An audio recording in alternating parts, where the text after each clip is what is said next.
Olá novamente, agora falando sobre as feiras medievais, né? Como elas aconteciam. Já falei onde elas aconteciam, né? Só para recapitular para vocês verem aqui, elas aconteciam nos entroncamentos de estrada. Que é entroncamento mesmo, senhor?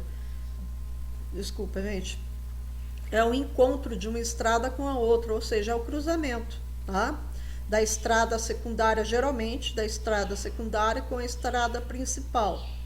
Mas podia acontecer em outros locais também, tá? Em outros entroncamentos. Nas margens dos rios e, por último, nos burgos, né? Os burgos, eu já falei para vocês, os comerciantes procuraram por último, porque era um local mais seguro, mais fortificado. E ali eles começam a organizar as feiras que mais tarde, né? Que aí eles levantavam acampamento ali. Eles seguiam em caravanas, tá? Eram em carroças, com suas mercadorias, com suas barracas, seguiam em caravanas. Aí eles paravam, por exemplo, num entroncamento de estrada, colocavam as carroças em círculo e levantava ali a feira. Tá? Logo começava a atrair as pessoas que moravam ao redor, moravam próxima, nos feudos, que começavam a vir para as feiras, porque era um local bem agitado, era um local que tinha muita mercadoria, mas não era só mercadoria, havia também os entretenimentos, né? Havia muita comida, né? Então a feira ela passava a ser, como posso dizer assim, um chamativo para a população. Ela geralmente acontecia uma vez por ano naquelas regiões e era assim um acontecimento diferente para eles, tá? Bem assim animado, bem dinâmico.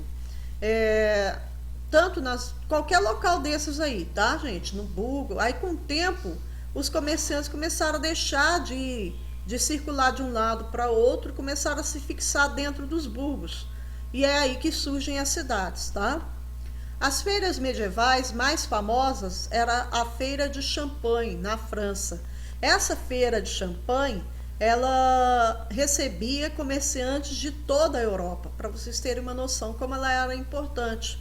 Ela era bem grande, bem agitada, bem dinâmica e recebia comerciantes de toda a Europa, então tinha mercadorias as mais variadas que vocês possam imaginar, desde alimentos, né, até peças raras, né, peças luxuosas que vinham do Oriente, como tecidos de seda, como porcelana chinesa, tapetes da Pérsia. Então eles tinham vários e vários objetos, várias e várias mercadorias que eram luxuosas, mas também tinha aquelas mercadorias simples, né, para o camponês poder comprar para o trabalhador comum, vilão poder comprar, tá?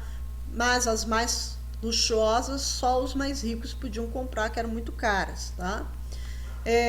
Essas feiras medievais, elas eram de, como posso dizer assim, de tamanho continental, tá? Ela tinha uma proporção continental, ou seja, ela atingia todo o continente, inclusive, né, as rotas marítimas eram fundamentais para que elas fossem bem dinâmicas, né, porque recebesse mercadorias também do Oriente.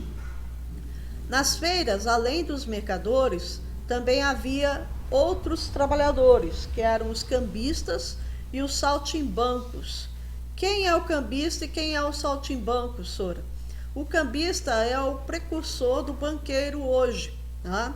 Esse cambista, ele emprestava dinheiro a juros.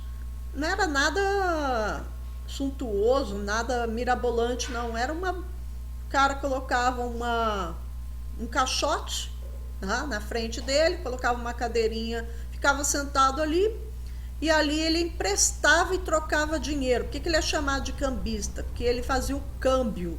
O que é o câmbio? É a troca de uma moeda por outra. Por exemplo, o cara morava lá na Itália, mas ele vai lá para Champagne, né? Vai visitar Champagne ou vai negociar lá em Champagne. Ele precisa do dinheiro que circulava na França, tá? Então, ele vai trocar o dinheiro dele, italiano, pelo dinheiro francês. Quem que vai fazer essa troca? O cambista. Tá? Então, por isso ele é o precursor do banqueiro. Quem faz a troca hoje, por exemplo, do real para o dólar? Você vai no banco e faz essa troca. Tá? É chamado de câmbio. letra de câmbio, você troca uma moeda por outra. Aí o cambista ele calcula quanto mais ou menos o dinheiro da Itália valia na França. Aí ele trocava essa moeda com o cara. Tá? Mas ele não fazia só isso, ele também emprestava dinheiro a juros. Tá? Então o cara chegava lá, pedia uma quantidade X de dinheiro, ele com duas testemunhas, né, assinava-se uma nota promissória, as testemunhas também assinavam, e ele então entregava o dinheiro para a pessoa. Aí tinha um prazo lá para essa pessoa devolver esse dinheiro a juros. Então ele prestava 10, tinha que devolver 15. Né? Aí, senhores, se ele não pagasse, o que acontecia? O cambista acionava o xerife, que já havia o xerife na feira, havia já o xerife também nas cidades, e o xerife prendia aquela pessoa. Né? E ela só saía da prisão depois de pagar toda a dívida dela com o cambista. Bom? O saltimbanco. Esqueci de falar, gente. O cambista, ele era mal visto pela igreja. A igreja condenava a prática do cambista, porque a igreja ela era contra a usura. A usura é o empréstimo do dinheiro a juros. Então, a igreja condenava essa prática do cambista. Tá? Mesmo assim, ele continuava atuando. Era um ganha-pão dele. Os saltimbancos. Quem é ele? Os saltimbancos são os artistas tipo circenses, né, que surgiram nas feiras medievais. Então era o equilibrista, era o malabarista, era o cara que adestrava, tinha animais, né, que eles levavam juntos, como ursos adestrados, como levavam girafas, levavam leões, elefantes, tá? Esses animais, gente, eram bem maltratados, tá? Então eles não tinham os devidos cuidados com esses animais e maltratavam os animais para que eles ficassem adestrados. Havia o mágico, né? Havia o cantor, né? O musicista que tocava músicas e cantava para as pessoas, para entreter as pessoas. Havia o artista teatral, né, que se apresentava em teatros. Então havia aí vários tipos de artistas. E tinha uma determinada hora, né, da feira que ele se apresentava e as pessoas assistiam ficando ao derredor deles. Né, e depois pagavam, cada um dava lá uma quantidade de dinheiro e era dessa forma que eles sobreviviam trabalhando nas chamadas feiras medievais, indo de um lugar a outro. Havia até aqueles que declamavam poemas, né? Então tudo isso era visto como um entretenimento, né? Como os chamados saltimbancos. Então haviam vários tipos de artistas, todos eles eram chamados de saltimbancos. Aí, mais uma vez, as chamadas feiras medievais, a rota, né, por terra e por mar. As azuisinhas aqui são as rotas pelo mar, caminho seguido por eles. Aqui, olha, cada um desses pontos aqui eram paradas dos navios, ali eles trocavam mercadorias e reabasteciam o navio. Essa roda gigante aqui é onde ficava a feira de Champagne, então ela atingia esses 3 pontos aqui, Paris, Troyes e Chalon. Tá? Quadradinho, aqui são as principais cidades das Liga Hanseática, né? E as bolinhas azuis são as principais feiras, né? Sendo que as maiores eram de Champagne, da região de Champagne, tá bom? E aqui, olha, em roxinho é a rota terrestre, tá bom? Aí nós temos uma imagem mostrando para vocês como era uma feira medieval. Como vocês podem ver aqui, já estão numa cidade, tá? Não é só uma feira, já é uma cidade. Mas uma feira medieval era uma feira bem agitada.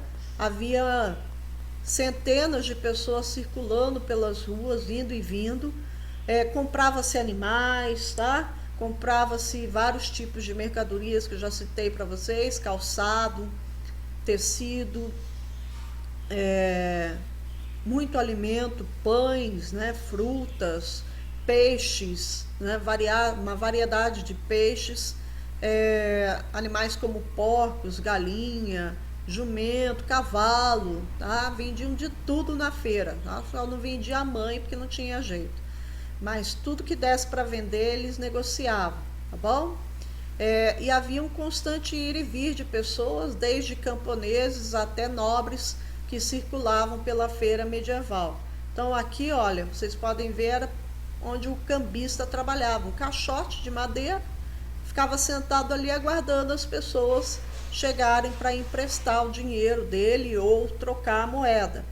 Aqui é um pedinte, que acontecia muito nas feiras medievais, né? Um mendigo, provavelmente uma pessoa com uma deficiência física.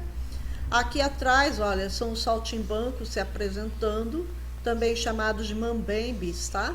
Mambembes. E o constante circular de pessoas.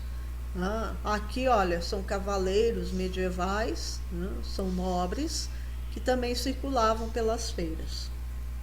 Dúvida, gente, com relação às cruzadas, a gente já viu, já falei com vocês.